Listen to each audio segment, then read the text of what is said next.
In this video, we're going to continue to listen to Saumya Khandelwal as she tells us more about her work as a photojournalist. She is going to share with us a story about her contribution to National Geographic's special issue on Women of Impact brought out on November 2019. Saumya will talk to us about the story that she did as a part of this special issue on Women of Impact. She will tell us about how she went about selecting the story, the process of how she got the project, and how did she complete it. She also talks about the key ideas that drove this project. Over to Saumya Khandelwal. So if I start talking about the particular issue where I contributed for the National Geographic, which was called Women of Impact, I think it'll be fair for me to start with the process of how it was commissioned to me and how did I go about it.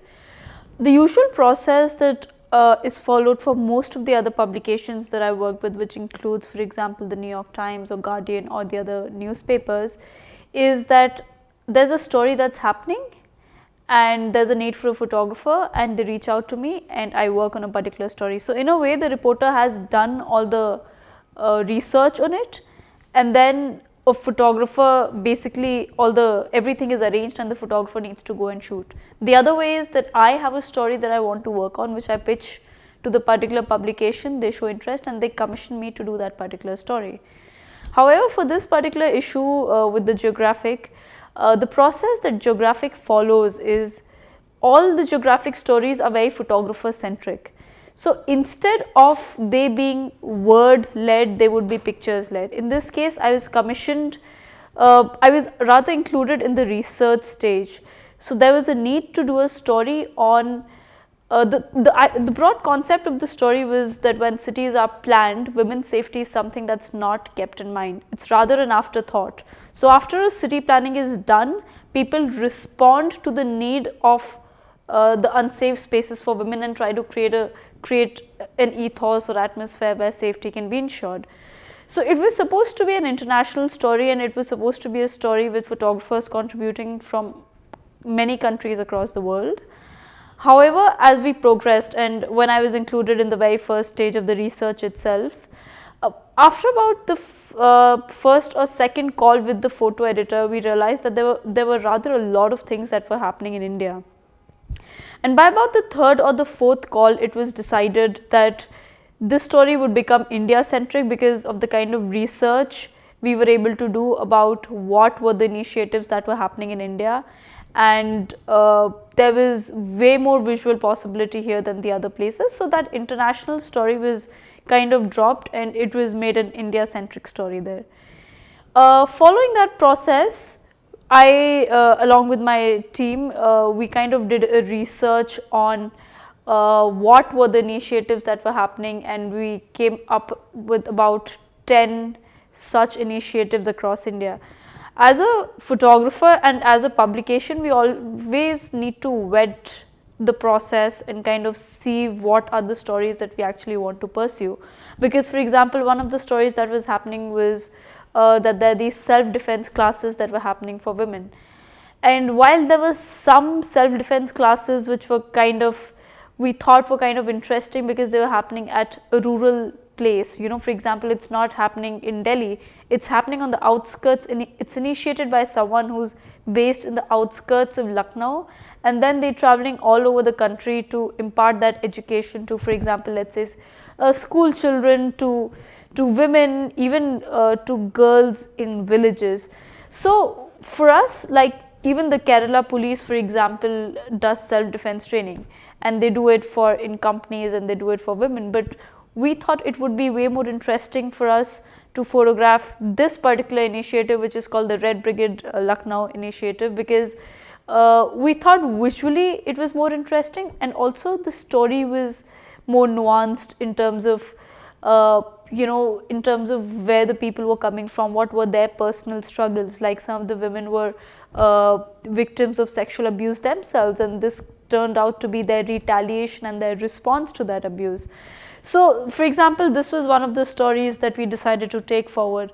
Likewise, there were other stories of initiatives like there's this all women railway station in Rajasthan that we wanted to cover. Now, it was also important for us to bifurcate between initiatives that were taken to ensure women's safety versus women empowerment. Therefore, despite the fact that they're all women, for example, toll plazas across highways, we decided not to pursue that because it was for women empowerment, it wasn't for women's safety. So, it was very important for us to have the right focus and kind of stick to the brief of the story and not go haywire and not confuse ourselves.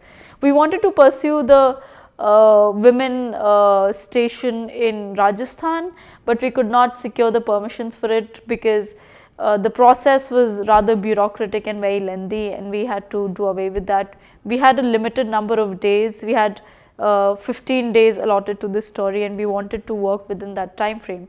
So, we decided to plan our days accordingly and budget our time and days accordingly.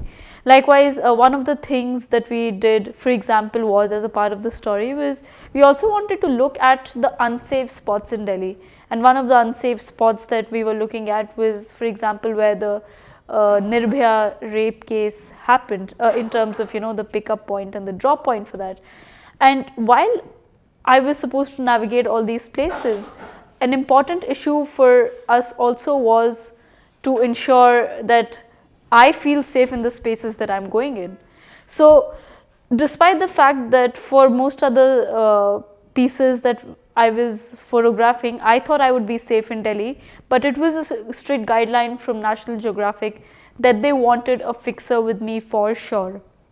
The fixer would serve two purposes. One would obviously be the fact that there are two people out there instead of one, so security is ensured further.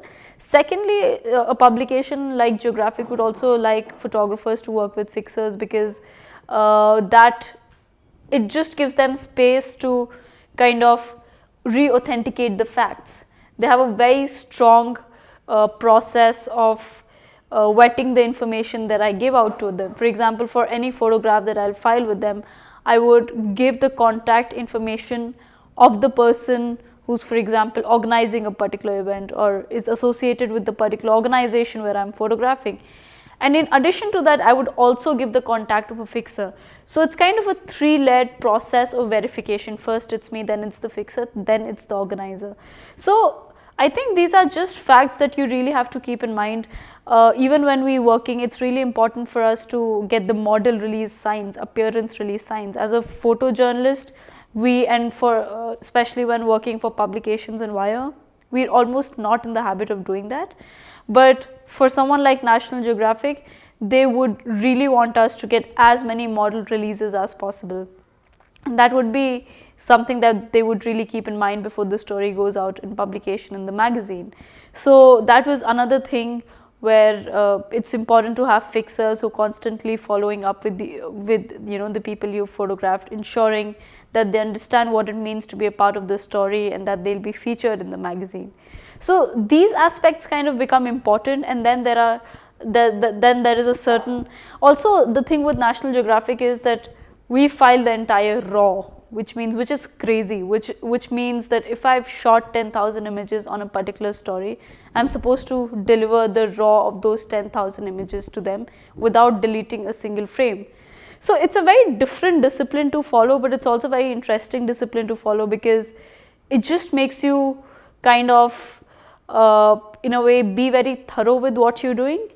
And once I have filed the entire raw and it goes, I've couriered the hard drive to the Geographic headquarters in DC, then the next process is, so when I'm filing my photographs, I make a set of selects for which I feel are my favorites and my selects which I would like to be considered.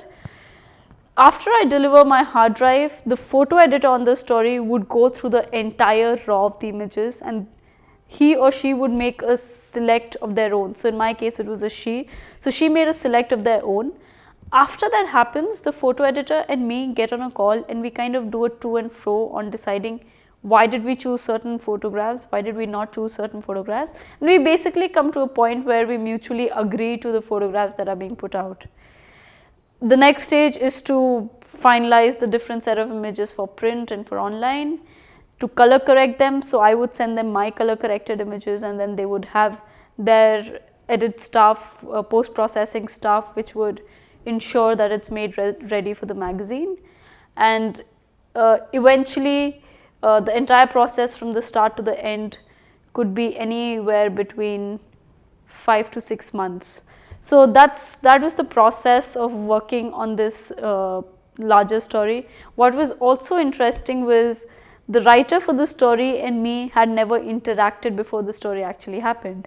So we were working on our briefs, but the writer was someone who specialized on gender in India, and I was working on this story. So she had her own perspective. She broadly knew the brief that I had, and she broadly knew what I had worked on, and it was kind of that brief with which she worked.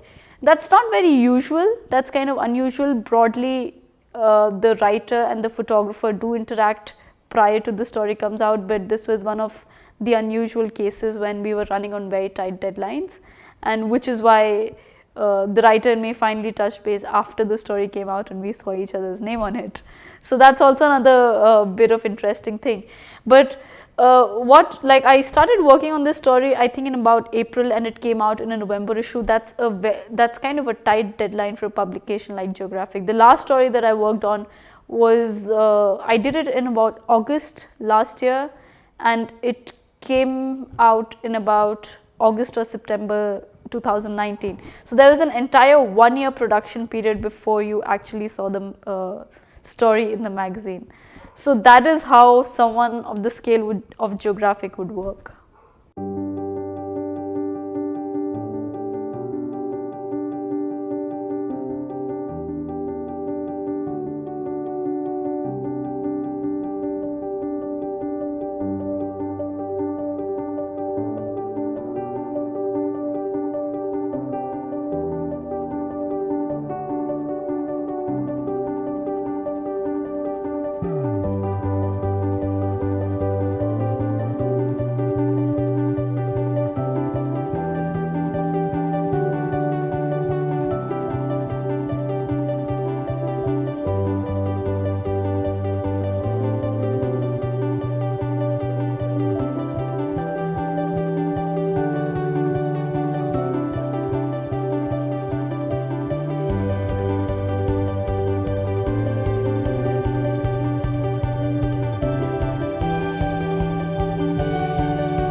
I hope that this lesson with Saumya Khandelwal has been helpful for you to understand the various nuances of photojournalism, and especially as a press photographer or a woman photojournalist, what are the challenges that you may face and how can you take up various assignments and achieve your goals as a photojournalist or a press photographer.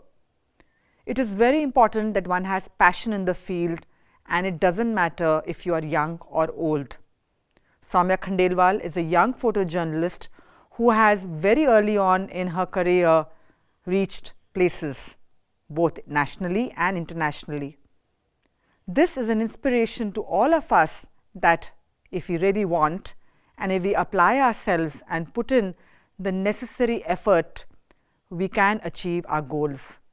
So, learning from this lesson and her experiences, let us reflect on how we can carve and create our own journey in photojournalism.